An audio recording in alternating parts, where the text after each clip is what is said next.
उनके काम की मकबूलियत इस कदर ज़्यादा है कि अब तक शाये होने वाले कुल 12 में से 11 नावल 3 बार दोबारा शाये होकर बिक चुके हैं।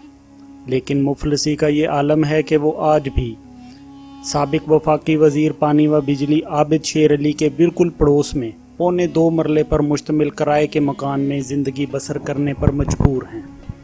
वीडियो देखने से पहले हमारे चैनल वॉइस ऑफ 92 को सब्सक्राइब करें और बेल आइकन का बटन दबाना मत भूलें। नाज़रीन, पाकिस्तान के सनती मरकज़ फैसलाबाद के बाज़ारों में यूं तो सैकड़ों रक्षा ड्राइवर मिल जाते हैं। फ़याज़ अहमद लोडर रक्शे पर ताजरों का कपड़ा ही एक से दूसरी मार्केट में मुंतकिल नहीं करते, बल्कि अपने ग्राहकों को ज़िंदगी के मुख्तलिफ पहलुओं और उनसे जुड़े किरदारों से भी हम आहंग करवाते हैं। 45 साल फ़याज़ रक्षा ड्राइवर होने के साथ साथ अदीब हैं और अब तक 12 नावलों समेत 100 से ज़ायद ड्रामे लिख चुके हैं। उनके काम की मकबूलियत इस कदर ज़्यादा है कि अब तक शाये होने वाले कुल 12 में से 11 नावल 3 बार दोबारा शाये होकर बिक चुके हैं।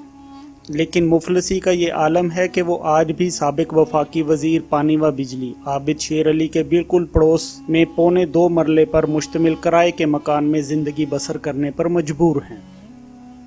फ़याज़ बताते हैं कि वो एक गरीब ख़ानदान में पैदा हुए और मैट्रिक की 40 रुपये फ़ीस ना होने के बायस अपनी रस्मी तालीम मिडल से आगे ना बढ़ा सके, ताहम गुर्बत को किताबें पढ़ने के शौक़ पर कभी हावी नहीं होने दिया।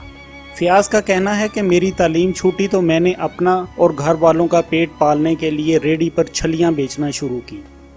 चूँकि मुझे किताबों का जुनून की हद तक शौक़ था, इसलिए मैं थोड़े बहुत पैसे जमा करता रहा और एक दिन इस काबिल हो गया कि अपनी लाइब्रेरी बना ली और वहाँ बैठकर ज़िंदगी की हकीकतों को कलम बंद करना शुरू कर दिया। फ़याज़ का पहला नावल घुंघरू और कशकोल 2005 में शाया हुआ, जिसमें उन्होंने तवाइफों की ज़िंदगियों के मुख्तलिफ पहलुओं और उनके साथ नारवा मुआशरती बर्ताव को अपना मौजू बनाया। उनका सफ़र घुंघरू और कशकोल से गीले पत्थर, कागज़ की कश्ती, कांच का मसीहा, तावाने इश्क, ऐन शीन काफ, मोम का खिलौना, ठहरे पानी, मेरा इश्क फरिश्तों जैसा, लब्बैक ए इश्क, शीशे का घर और पत्थर के लोग तक लिखकर ख़त्म नहीं हुआ, बल्कि गुस्ताख अखियाँ के उन्वान से 13वां नावल भी रवां साल के आखिर तक शाया हो जाएगा। वो कहते हैं कि अपनी 4 बच्चियों का पेट पालने और घर का माहाना 6,000 रुपये किराया अदा करने के लिए रक्षा चलाना उनकी मजबूरी है। किताबों से मुझे कमाई नहीं होती, ये पब्लिशर के लिए नफ़ा बख्श कारोबार है और वैसे भी पढ़ने के शौकीन अब रह ही कितने गए हैं। पब्लिशर मुझे मेरा नावल शाया करने के बाद सिर्फ 25,000 रुपये देते हैं और ख़ुद लाखों रुपए कमाते हैं। उनके बकौल बहुत से लोगों को ये देख और सुनकर ताजुब होता है कि 12 नावलों का मुसन्निफ होने के बावजूद भी वो रक्षा क्यों चलाते हैं। लोगों को कौन समझाए कि मेरी बच्चियों की रोटी रक्षे से कमाए गए योमिया 4 से 450 रुपये से ही पकती है। उन्होंने बताया कि वो बचपन में आबिद शेर अली के करीबी दोस्त भी रहे हैं, लेकिन उन्होंने आज तक उनकी मुफलिसी दूर करने के लिए कुछ नहीं किया। मैं और आबिद इकट्ठे क्रिकेट खेला करते थे। आबिद ने सियासत में नाम कमाया तो मैंने बहुत बार दरख्वास्त की कि कोई छोटी मोटी नौकरी करवा दें, लेकिन हर बार टरखा दिया गया।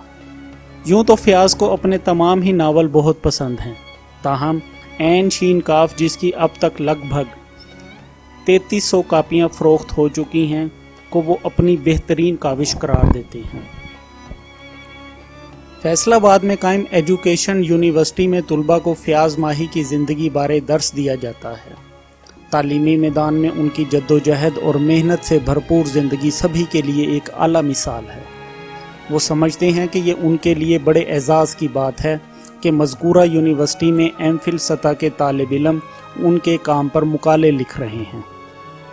वो चाहते हैं कि अदबी मैदान में इन्हें आला मुकाम हासिल हो और लोग उनकी ज़िंदगी से सबक हासिल करें कि तालीम जैसे गोहर को अगर पाने का इरादा पुख्ता हो तो स्कूल जाए बगैर भी ये मुश्किल नहीं है।